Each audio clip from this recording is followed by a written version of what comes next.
All right, good afternoon, everyone, and welcome to another edition of our Justice and Pieces guest speaker series. And today's guest is going to talk to you a bit about their background and a great perspective here. We're going to look at taking care of yourselves, which is important in the profession. And thank you so much, Paul Karvanis, here for joining us. And perhaps we could start by you telling a little bit about your background. I think it's such a great story, and I think those listening, especially my students, can really learn a lot from your experiences.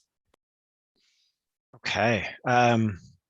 Interesting. So I'll get started. You feel free to jump in whenever you want because I don't actually have a specific background that I say.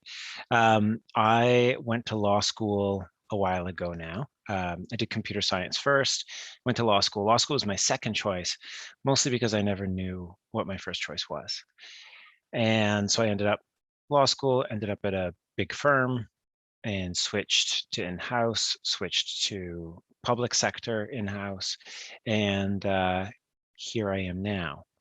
Now, a lot else has happened on the way there, both like regular life stuff that's, probably fairly common and unrelated to our conversation. Sorry, are you still there? It looked like your video froze for a second. Can you hear me okay? Awesome. Yeah, it's been like a journey, honestly, of burning out again and again and again. Um, just like being too busy, not enough time, and not enough like listening to myself and what gives me energy. And it's like a pendulum that just swings back and forth. And so I keep making changes, figuring like, okay, I got this figured out. Like I learned from my mistakes, and here we are. And then it happens again. So I eventually I had a son, and how do you deal with burnouts? Ooh, that's a good question, Roxana. Um, well, if we don't get there, then pipe up again, and we'll make sure to talk about it. Um, I had a son, and this was like 3.5 years ago, and I was in this cycle before that of like what Tony Robbins calls no man's land. I was like, wasn't happy, but I wasn't suffering enough to actually change anything. So I was in that area where it essentially is no man's land. It's not that great a place to be in, and nothing really ever gets done because the safety and security of the status quo outweighs the fear of trying something new. And then I had a kid, and all of a sudden, I'm not just looking at having way less time, which impacted the the burnout equation, right? Because for me, I wasn't gaining sustenance from my job, and so I was getting that from all of the extra stuff I was doing on the side. So all of a sudden, we have a kid, and my free time like drops drastically, and I can't do the creative things and the other things that I love to do. And so I'm starting to really um, run on fumes. And then I also realized like, oh shit, like this guy's going to look at me. And there's this great book, How Will You Measure Your Life by Clayton Christensen. So he taught business theory at Harvard Business School. And at the end of the course, he and his students would take the business theories and apply them to their personal lives. And in the book, he talks about talking to family friends of his who had adult kids. Now, these were really intentional parents. They had mapped out like we want our kids to be whatever it was, like kind, thoughtful, smart, studious, like hard workers. And then they were like, okay, this is how we're going to teach them to become like that. And so now these kids are adults. It's all worked great. They sit down with them and they're like, okay, when did you guys learn the things that you learned? Like what made you who you are today that you can remember, right? And of course, these parents were super intentional and they were expecting to hear a list of the things that they had worked on and said and done. And none of the things that came up were that. And instead, they talked about all of these other things. So it turns out that kids don't learn when you're ready to teach them. They learn when they're ready to learn. And there's no better way of teaching them than simply modeling what it is you want for them so that when they are ready to learn, they look up and they see it and they see you. And they not only believe that is possible in life, but they believe it's possible for them. And so I'm sitting here miserable and I have a kid and I'm getting even more miserable because now I have less time. And I'm like, well, am I allowed to swear on here, by the way? sort of. Sure. It doesn't matter. I think we're all adults here. Okay. We don't Yeah. have sensors. I don't know. Don't think online. Yeah. So I'm basically like, well, fuck, man. Like, what sort of example am I setting for this guy? Like, he is now going to grow up thinking like, oh yeah, totally normal to be miserable and to like have a short fuse and to look forward to the weekends and to look forward to retirement like 20 or 30 years out. It's essentially like mortgaging your present for your future, which is fine if you need to do it. But I think there was a part of me that understood that I didn't. And so, yeah, so I started my own journey and I got a coach. I took coaching school. I've been in therapy a few times. I started my own coaching practice, hung up my shingle. I've burnt out twice since then, right? And had some great lessons along the way. And have started doing some new stuff as well. So now I'm writing as well, and I'm writing both fiction and I'm laying the groundwork for a nonfiction book, which I'm probably going to call The Happy Lawyer, and that is basically going to be about the lawyer's journey to happiness, what it takes to get there and stay there. So I don't know if that answered your question, JP, but that's a lot of talking from me. No, that's great. And I think there's so many directions we can go with. But since you mentioned your own burnouts there, and Roxana asked about that, I think maybe before we forget about that and have to circle back to it at the end, maybe it's a great place to start in terms of that journey to being that happy lawyer, and how do you deal with that situation, and how do you uh overcome those. And maybe you can touch on your own journey there and kind of share with us, because that's very common here in the legal industry. It's common really in a lot of industries, but Yeah. since we're talking law here, how do we deal with burnouts? Okay. So the first thing I want to say is that I'm still on the journey myself. The second thing I want to say is I'm not a guru. Right? I'm not going to give you the answers. I hope one day to have answers that work for most people. But one of the things that I've really learned is that we're all different.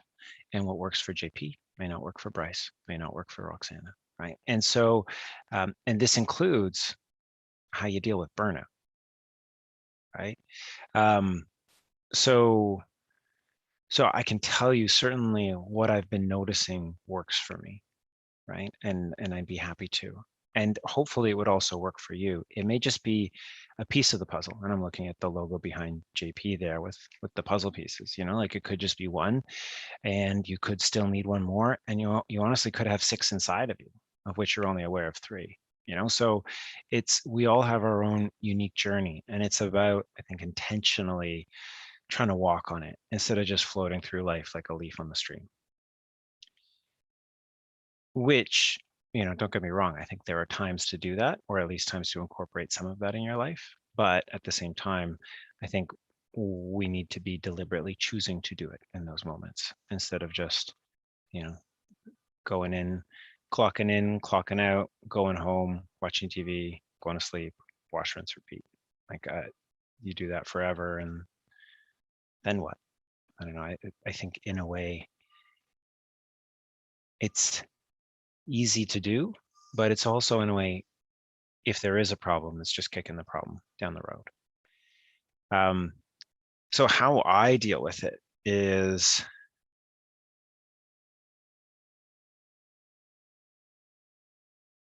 okay, so it's interesting. I'll reference back to that book again. How will you measure your life? At the beginning of the book, he talks about two-factor motivation theory, I think it's called. So basically, he says that there are the things that make you motivated to do your work. There are the things that make you unhappy in your work. And you can have both.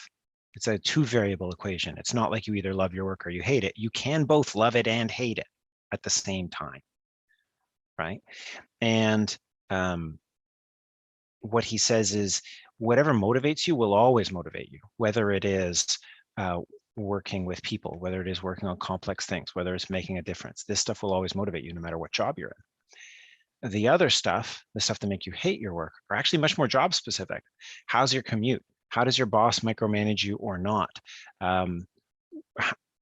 what is your office like if you have one? Is there sunlight? Blah, blah, blah, blah, blah, right? So you can see that if you're going to approach this as a game, you can start to gamify it, right? You try a bunch of things, you get really clear on what it is that motivates you. And then after you do that, you find the job with the best possible, with the least possible stuff that you hate. Now, the reason I bring this up on the burnout thing is because I think that life in a way is similar. We have the things that fuel us and we have the things that drain us, right? And a useful analogy is a cup. And they often talk about it in terms of an overflowing cup when you're just dealing with too much. So I want to turn the analogy on its head a little bit. And I want to talk about how it's good to have the stuff inside for this particular analogy. Okay. Like let's think of that stuff as our energy. So that's pouring in, and that's the good stuff. And then there's holes in the cup. That's the bad stuff that drains it, you know? And so when I have been facing burnout, there's really two levers for me to pull on, right? One is, hey, try and get more goodness in my life. And another one is try and get less badness. And so for me, rest is really a goodness. So just taking the time. There are certain things that really energize me more. I love reading. I love reading fiction. I love sci-fi. I love swords and sorcery, high fantasy. And if you give me a good book like that, I can just lay there and read and just be happy as a clam. And yet I don't always do it because I'm often pushing myself, like not just I want to do this, I want to start a business or whatever. Also like, hey, I want to run a half marathon. I want to improve my time. I want to get faster. I'm pushing myself all the time. And I've noticed that the pushing myself is actually one of the bad things, the pressure that I put on myself. But I want to be clear, trying to do more and to test your limits is not a bad thing in itself. It's the pressure I put on myself to do so and what I make it mean, if that makes sense. So let me turn it over either to you, JP, or to you, Roxana. You asked the original question. Okay, Paul, then in terms of then that pressure we put on ourselves, right? And I think a lot of us in the legal profession, if not maybe all of us to some extent, one of the things is maybe sometimes overextending ourselves, right? That we don't want to say no. I mean, for those who are juniors, right? I mean, they sometimes feel they can't say no, right? That if they tell their supervising lawyer or the partner or whomever, hey, I can't do that, I don't have time for it, I'm exhausted, that they're going to find somebody else. You watch all these legal dramas that kind of push that there as well. We live in the billable hours, and that's a whole discussion, I think, for another day. But how do we find that ability, or to better to better deal with those kinds of situations? And even if you have your own practice and you don't have you do have a little bit more of a luxury of maybe passing up on some of those matters, but then you're concerned about providing for your kids, right? Providing for your family. And how do you prevent or find strategies, maybe not necessarily prevent, but find better strategies to not overextend yourself and leave you open to being burnt out? That's a really good question. I think that the strategies are going to look different for each of us. But what looks the same is that the first step is you got to be aware of what's going on in the first place, right? First, you need to be aware that you're overextending yourself generally. Then when you know that, you need to start thinking about the specifics. Where are you specifically overextending yourself, right? I think also it's a good idea to go back to first principles and be like, hey, what do I actually want? Like in law school, I don't know that I wanted to end up, sorry, like in corporate Canada on Bay Street at the top of a glass tower. I don't know that I did, but all of the kids were doing this thing called OCIs for a summer job after second year. And I was sort of competitive. I was like, hey, I'll do it too. And I wanted to go, and I did it. And I was like, hey, I want to go to the best firm that I got an offer from. And I did, right? I don't know if it was like the best fit for me in my life. I happen to be a little bit of a fatalist in terms of like things always work out for the best. So I'm sure that I don't regret my decision to go where I did, and I met some amazing people. But at the same time, like that was effing unintentional, almost undeliberate, where I just went with the flow and got caught up in the competitiveness. So that is probably not what you want to be doing, right? If you are noticing this pattern of constantly overextending yourself. So you got to be asking yourself, hey, the specific things that you're doing, do you really need to be doing it? There's this interesting principle. They call it the Pareto principle after this Italian, I don't know whether he was a scientist or a philosopher, but it was in like the 1800s or something, give or take a century. Uh, he was gardening and he was in his garden. He was harvesting his peas and he noticed, oh, wait a second, 80% of my peas come from 20% of my pods. Well, okay. And that means, or 20% of the plants. And he started looking for this principle elsewhere, this ratio, and he found it. 80% of the math theorems are done by 20% of the mathematicians. 80% of books are written by 20% of authors. And it turns out that it's not just true in that one ratio of 80 and 20. You can even 80-20 the 20. So 80% of the 20, so what is it then? Like 64% overall comes from 4%. So 64% of hit songs comes from 4% like artists. Now the numbers vary a little bit. I read some articles about someone looking at the North American sports leagues, and I think it might have been basketball, finding that like 70% of the titles had gone to just like a handful of teams. So it's not always 80-20, but the principle remains that the vast majority of your effort comes from of your results comes from a minority of your effort. Okay. And you can, like we said, you can do it again. So you can either look at your life and be like, okay, what do I want? How do I get 80% of the way there with 20% of the effort? But what if I'm actually willing to be a little bit more patient? How do I get 64% of the way there with 4% of the effort? Right? And then actually, wait, what if I could game the system? What if I put it down to 64-4 and double it? So now I'm getting 128% of the way there for about 8% of the work. Right? All this to say that so often we look at what it is we are trying to do and we assume that the way that we think it is the only way that it can work. And I think almost always that assumption is wrong. Often depends on a matter of degree. Sometimes it's a little bit wrong. Sometimes it's very wrong. Like heaven knows, when I started my coaching business, I sunk a ton of time into things like Instagram, thinking like, okay, this is how one succeeds as a coach. Because of course I looked around and all the other people who were trying to make it as a coach were like posting on Instagram with photos and like this and that. And after some time, I was like, fuck this. It was like such a waste of my time. It was such a waste of my time. Right? Because the 80-20 works backwards. So it's also like 80% of the consternation in my life comes from 20% of the sources. So man, things got a lot better for me once I said no to Instagram completely. And so it's in part when you're making the decision about what it is to say no to, it's to try and take a step back, think about what you really want, and then look at what you're doing. Is it leading you to those goals? Is it leading you efficiently to those goals? Is it leading you directly to those goals? And frankly, could you be a little more patient and ease up on the gas just a little bit? Right? Those are some great questions. I'm sure there are others, but that's what's coming to mind in this moment. So And let's, then, oh, go sorry. ahead.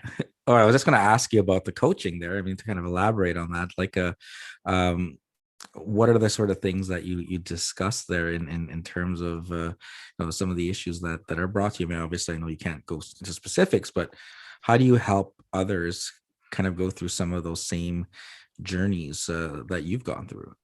Mm-hmm. Everything that you want to know is available on the internet right now. You can find anything you want to know by pulling up Google and typing in the right words. You may not know what those are. It may take you a while. You may have to do some digging, but everything is there. So my job is really not to provide information, right? I view it as each of us are unique. And so the real answer for you, JP, will come from inside of you. So what I will do is sit with you and work be curious for you and listen and try to hear things that are going on that you might not hear yourself, see things that you might not see, right? So that, and then bring those up for you and work through the implications and the ramifications. It's really about being way more intentional at life. And when you're doing it with a professional, it just ramps it up even more. Like one doesn't need to work with a professional, right? You can journal, you can think about it, you can set goals for yourself on a regular basis, you can reflect, you can meditate. Like there are tons of tools that you can do by yourself that don't cost a single thing. But certainly it's about getting to where you want to go faster for some people, or for some people, they can't be bothered with the effort, or they can't stick to the effort once they start it. And yeah, but I don't know if that answers your question. Yeah, so I mean, I know you were talking about the 20 and the 80% the rule there, and it works also in reverse. Like, I mean, for you, for example, like you said, like Instagram, it's just not working, it's not worth my time, I need to Yeah. focus on this other aspect. But I mean, how do you kind of, and maybe this is something that you'll bring out in coaching, is you have that discussion, you kind of figure, well, do I really need this? And sometimes you need that other perspective to help you. But um how did you find kind of like, these are the 20% that I really want to focus on, and the rest of this I need to eliminate? How did I find that for myself? Yeah, I'm still finding it. Totally. Totally. And I mean, look, I also have uh, two kids. One is still an infant, and I'm working part time as a lawyer, and I'm in the middle of writing a book and trying to do work to plan for another one. Like I'm busy, right? So I'm not even aiming for the 20%. I'm aiming for the four. you know, I'm like, what's the minimum I got to do? Because there's really magic in motion, and just staying in motion, having momentum. And so my goal is to not burn out again. And so that may mean that like lately I've dropped my podcast down from every week to now sort of when I feel like it. And I just put out an episode a few days ago, but there were 2 weeks before that where there were no episodes. Um, and so it's about trying to find the balance. And there's no magic pill for that. It's, and I, you know, maybe not what people want to hear, but you got to just put in the work sometimes to figure out what works for you. And yeah, work can be like hard, and it can be scary, and sometimes it's not the devil, and sometimes you're just exhausted, and that's okay. You just got to keep trying, and be kind to yourself while you're doing it. I have a working theory that I'm working with, um, and that is that it's actually less important to make us happy and more important to remove the sources of unhappiness. And sometimes those are very specific external things, like a micromanaging boss. And sometimes those are very specific internal things, like you, not saying you specifically, JP, but like someone telling themselves that they're a piece of shit, and I have that conversation with people on the regular, and people are like, yeah, of course I want this voice to shut up. And then there's a bit of silence. I'm like, but then if it did, would I get anything done? Like if it did, would I be who I am today? If it did, what would I actually get done? What would I achieve? Right. And so people are almost scared to try and give up this voice because they view it as an integral part of their success. And so my theory is that, like, hey, take things like that, take the other things, and just try and make them hurt less. Like, that's the wrong phrase. Just try and make them drain you less. And part of that may be just being okay with getting hurt from time to time, even by yourself, and just being kind to yourself.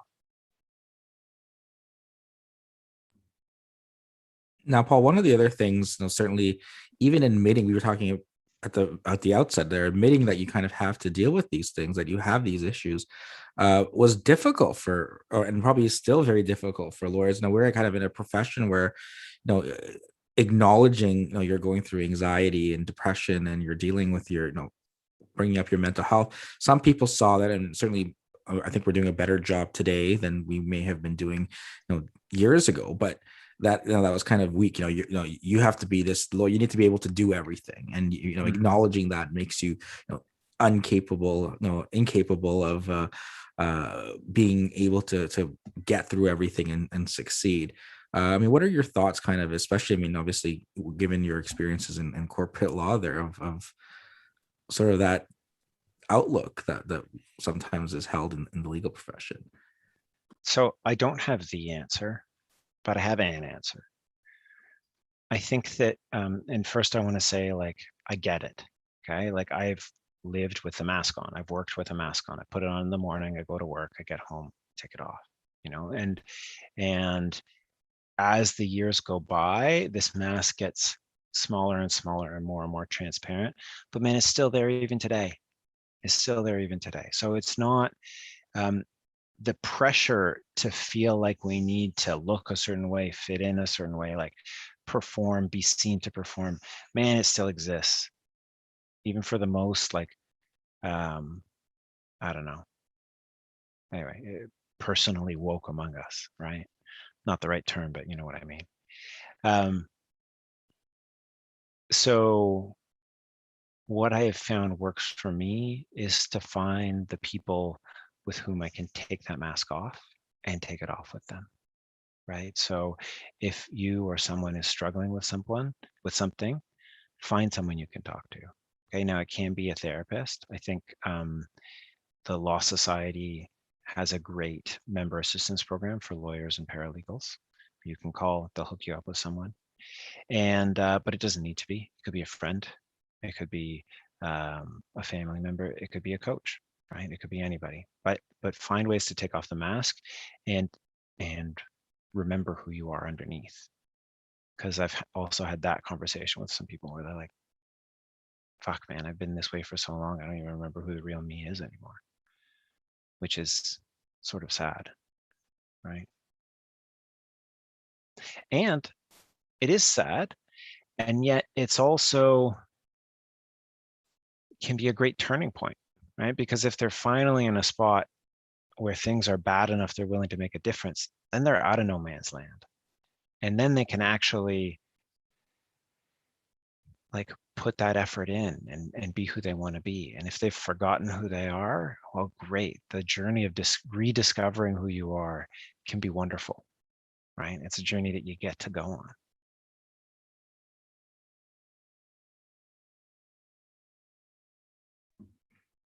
Now, one of the things, actually, earlier today, I was talking to some students. I was part of a panel from my high school there, and it was interesting because they were asking about stress, and they were grade 11, I think grade 12 students for the most part, and they were about to go on to post high school journey, and they were wondering, is it more stressful in college and university? And I mean, I was talking, and we were saying, well, we're going through a pandemic right now. You went your last year in terms of school with all of this going on. Now, do you have anything? I mean, again, not necessarily the answers you were saying, but in terms of some support with respect to I'm laughing because you're cutting off my lawyer caveat, man. What are you doing about that?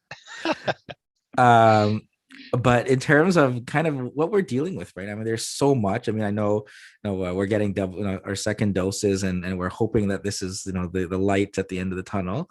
But it's been even more challenging this past, year plus, because of the interactions, or the things, just being able to go to a patio and sit down with somebody that you can take your mask off with, and have a drink, have a meal, watch, the Euro, whatever the year they call it now for this year, or the NBA or NHL playoffs, what or whatever it is you enjoy. But what can you share, kind of, from this, pandemic and getting through these times? Like, in terms of tips? Yeah, I mean, in terms of managing and kind of what the future sort of holds there, for people like those, that group of grade 12 students there. Okay, well, I guess for them, the first thing I'd say is that stress is not bad. Okay. And in fact, some stress is good for you. Stress is an adaptive response we have that helps us, like, focus and get shit done, right? The real problem is sustained stress. When we start to treat our coworker like the lion in the jungle, where our stress, like, skyrockets every time they walk by, and it happens all the time, right? And we never come down from it because we go home and we're still thinking about work. So it's not about avoiding stress. It's about figuring out the right levels that work for you. Stress also keeps things interesting, right? If you're not eh, stressed about things, you're probably going to be getting bored. And so it's nice to have a bit at the very least. So one, I would caution them not to make choices based solely on minimizing stress because they're going to end up throwing the baby out with the bathwater. In terms of more general, I have noticed in talking with people, like, so I've, I live with my partner. I live with now 2 kids. This house is full and busy, and it has been a hectic pandemic, especially when daycares were canceled and we're like trying to figure out what we're going to do with our boy while we're both trying to get work done. And yeah, it's been like constant, a bit of a grind, right? But at the same time, it's been so full of life. And when I talk to some of my clients who are living by themselves or who are just with their significant other, there is a loneliness and an absence of the hustle and bustle that I'm overflowing with. And as much as I may wish for a little bit of like serenity and peace and quiet from time to time, like they have way too much of it. And I noticed anecdotally, I think it's almost been harder for them. Harder because they're by themselves and life just sort of blends and it gets this weird thing and it's just this existential weight. So I would invite people to take a second with themselves and think about what it is that is getting them down, right? And the first response probably is, well, this pandemic is shitty. Agreed. Okay, well, what's below that? What are you really craving, right? And if it's time with friends, make it happen. You know, if it's time to travel, I'm almost mad at myself for saying this because it's so like cliche, but maybe try going somewhere new. You know, even if it's just a different part of the city, a different park, going for a walk, like just try something. I don't know, man. It's going to depend on like what it is that's got people down. I've heard anecdotally that there are a lot of relationships that are not really handling the stress of this pandemic that well. Well, that's a huge strain, right? When you live with someone or you're super close with someone and that relationship that's supposed to be mostly a source of filling you up is now mostly a drain. Well, work on it, have a relationship therapist or coach or counselor, like talk about it. I have a weekly check-in with my wife. And it's amazing. It's 3 questions. What's gone well? What hasn't gone well? And what are we going to do lining up for the next week? That's it, in that order. And it's been amazing. It's been an amazing way to keep us on the same page, to make sure that problems don't fester, that the wins are celebrated, and to keep us connected and feeling connected. So I don't really have a generic advice beyond like be aware, and then I was about to say don't be afraid to face it, but you can be afraid. That's okay. Fear is normal. Just face it anyway. No, that's great, and I think those 3 questions there, I think maybe something I can try out there because to have that check-in is important too. Because as much as you're spending all this time together, as you point out, you also want to make sure that you're checking in and seeing how things are going and what may need to be changed and what's been going really well. Hmm. Yeah. And like, look, I know you're with your partner, you guys got a young kid. So it's sort of similar. Like at times you can just feel like you're roommates and business partners, almost like trying to run this life that you guys have. And it's not a bad thing to recognize that, like, hey, the romance here isn't what I want it to be. And like, how can we together make this better? Like, what can I do to help? Now, I mean, we did talk a little bit about your coaching there, but I want you to talk a little bit more about leader rising and everything that means to you, and making that journey there from what you were doing. And tell us, about. I know I get the emails, and I know I think you hit 50 uh, podcasts there as well very recently. I think maybe it was just a couple days ago. But what?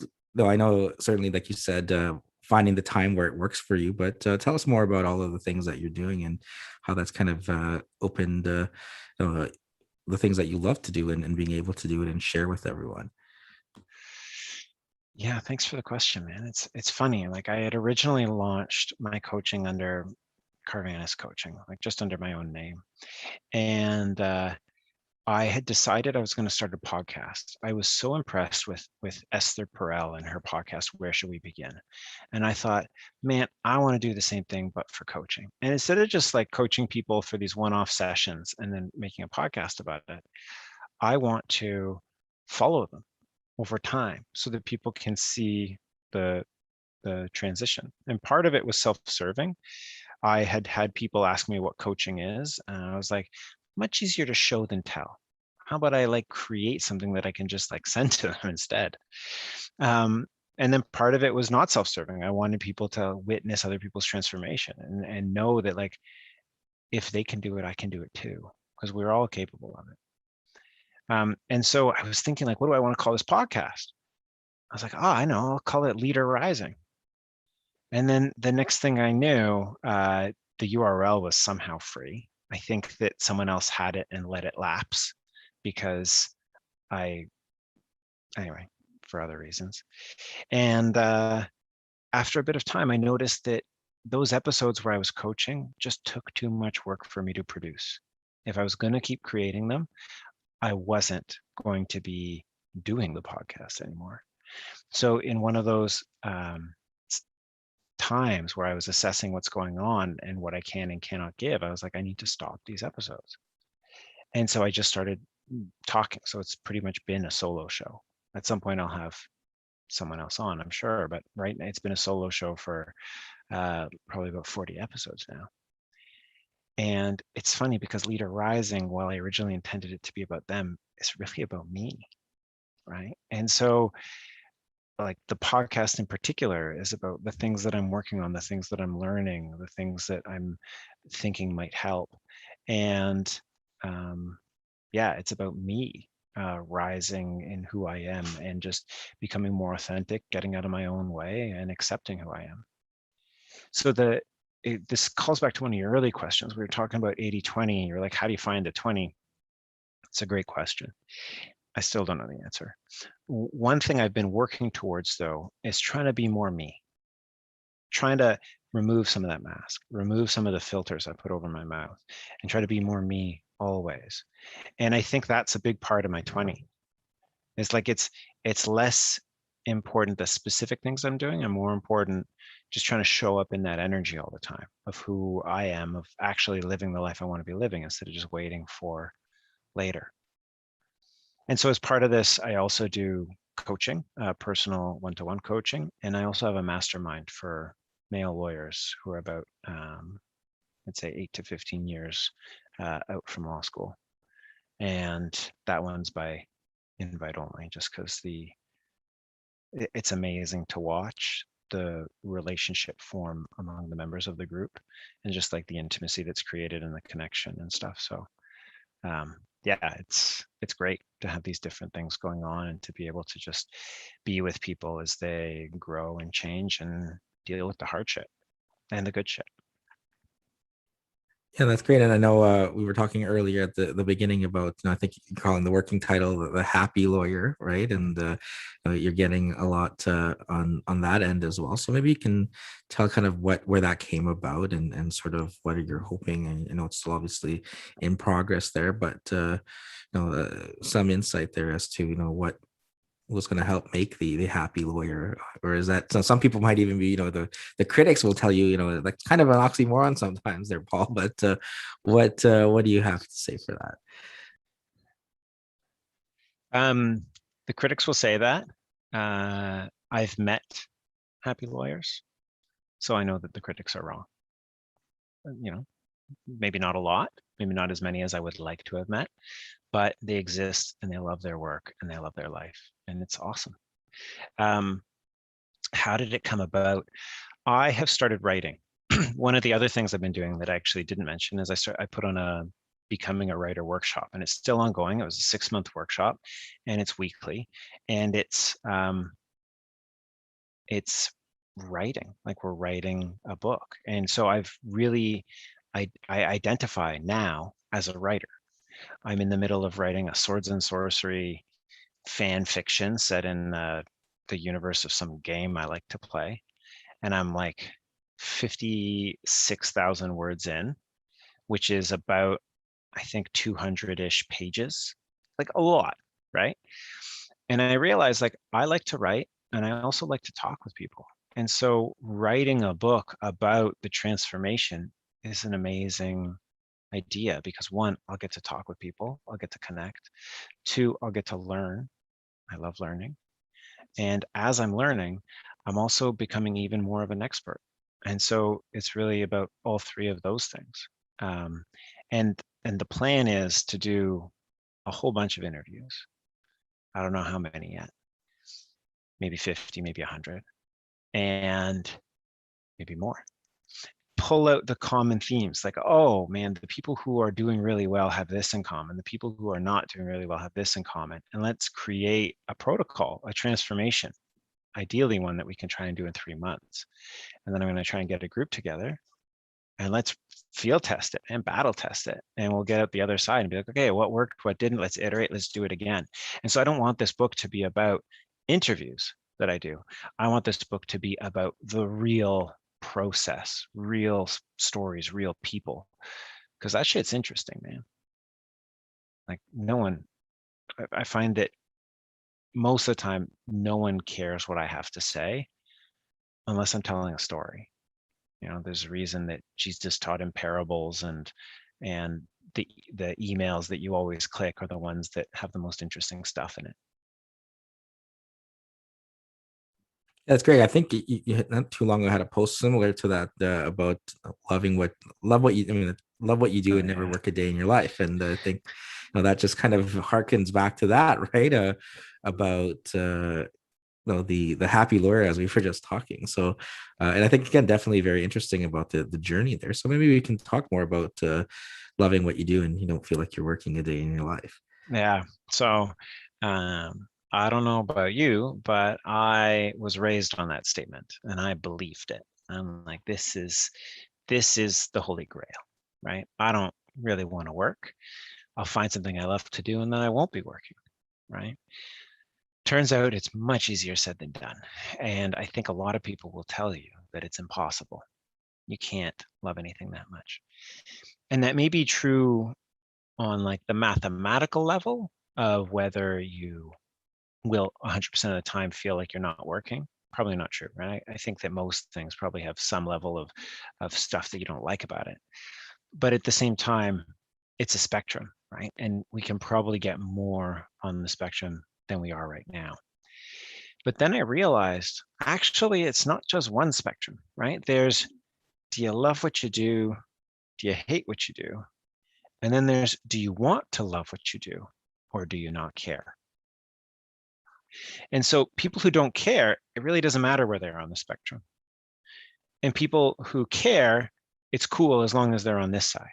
So really, it's only if you actually really care that you love what you do and you don't like what you do. That's the real problem, right? The other combinations on the spectrum are largely fine. Like I've met lots of these people who clock in, clock out, and they're content to do so. And they're content to do so for the next 20 to 30 years. It's not bad. It affords me a good life. I don't live to work, I work to live, right? And they're content with that. Great. Those people are closer to the don't care side in terms of how much they like their job. And there are some of us who really do care, who really want to do well, who really want to love what they do. Sorry. And And one of the interesting things that I was thinking through with these two spectrums is actually the effect of self-compassion on it, right? Because if you're not self-compassionate, often you tend to move the needle on the first spectrum towards not actually liking what you do, right? It could be the exact same job, but if you're not actually kind to yourself, you're going to beat yourself up over the inevitable mistakes. You're going to tell yourself all sorts of stories about how you could be doing better. And so it's actually going to move you along that spectrum. Also, if you're not kind with yourself, it's going to move you on the other spectrum too. It's going to make you care even more that you love what you do. Whereas when you're kind with yourself, you can be understanding, you can be compassionate with yourself, and you can accept that Yeah, you may not love what you do, and the past week it may have been terrible, but that's okay. Life goes on. And so in fact, having not enough self-compassion f's you up on this thing because it moves you in the wrong direction on both of these spectrums. I don't know if that's landing or not, but that was sort of, I was thinking through this, trying to make a mental map of how all of this stuff works together. Right. And I mean, if we're wasting, our time on things that aren't moving the needle for our happiness, then what's the point, right? In terms of that. Mm-hmm. Absolutely. And I want to add one other point, because there's a lot of people I really respect who say chasing happiness is a fool's game. You chase purpose, you chase meaning, and happiness results. Happiness is a consequence. It's not a goal. And in fact, the people who are least happy are the ones chasing happiness. Okay. So people I really respect say this. It feels like there's some truth in there. And at the same time, I want to be happy. Right. So I'm trying to figure out, how do these reconcile? How can we put it together? Um,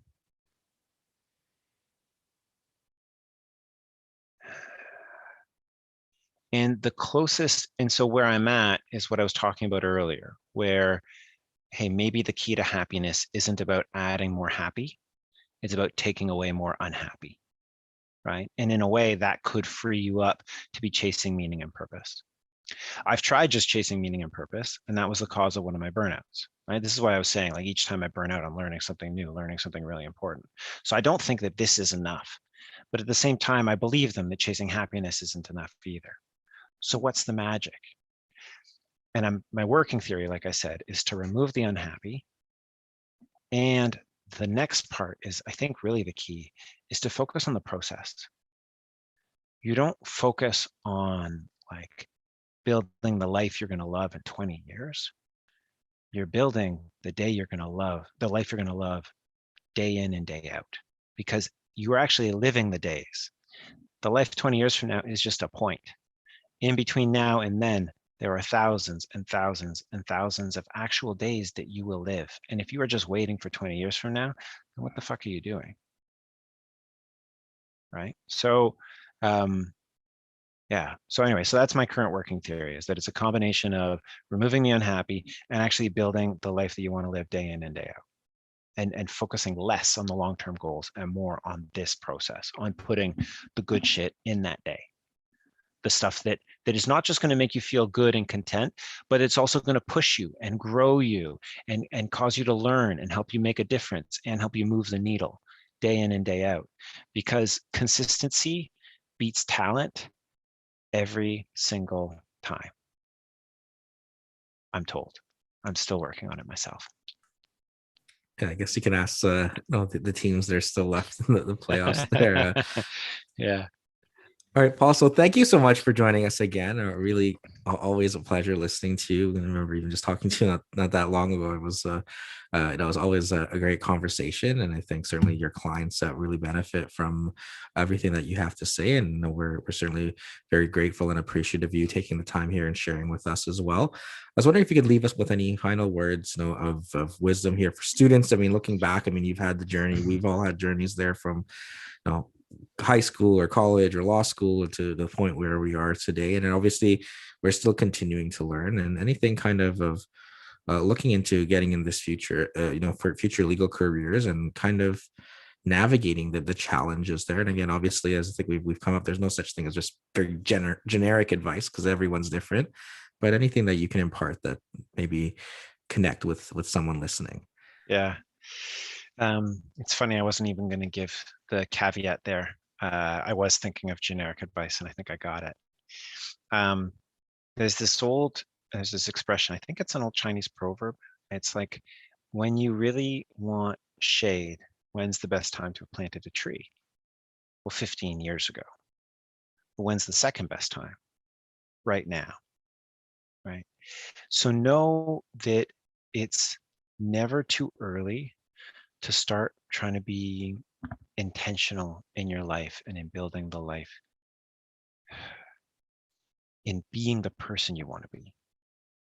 Okay. And like, I waited until I had a kid in order to try and be the person I want to be. You don't need to. I remember being so jealous of me in school because me in school had way more time than me working. Me in school could do enough to get decent marks. But man, when you got out in the real world, it's like decent doesn't cut it. You got to be effing perfect, right? Like I got to the working world, I was like aiming for the A plus every single time. I remember working on files where I was like, I had a closing and I just got killed that week and I did so much work. And I was like, I think I did more work this week than I did in all of law school. It was crazy, right? But like when you do 12-hour days and just in a few like 14 or 15-hour days for 4 or 5 days straight, like, yeah, if I did that like once a semester, I would have done more work, you know? So realize that it's never too early to start thinking about these things. It's never too early to start being kinder to yourself and cultivating a great relationship with yourself. It's never too late to start focusing on what you are grateful for and being grateful for what you have. And if you do those things, you're going to stand yourself in good stead, regardless of where you go, regardless of what you end up doing, regardless of who you want to be. And the world needs you. The world needs you to do that. We've got enough people who clock in and clock out. Like what the world really needs is someone who brings life and passion to what they do, even if it's outside of work. Right. So, Paul, all the best with all of those things that you're doing. Some excellent advice and tips and strategies here for anyone listening. And I really appreciate you again taking the time. And again, I think it's leaderrising.com because you were able to get that domain Yeah. there. So check it out and subscribe to the newsletter. And then if any lawyers are listening and you want to help Paul out with the interviews there, and especially if you're those happy lawyers that he's wanting to get in touch with, reach out and connect with him on LinkedIn as well. So thanks again. And thanks for everyone for tuning in. And we'll be back tomorrow to end the week there at 5 o'clock with Rocco Scocco. Take care, everyone. Bye. Thank you. Thank you so much, Paul. Have a great day. Oh, my pleasure, Roxana and Bryce. Thanks for being here, guys. I was reading the chat.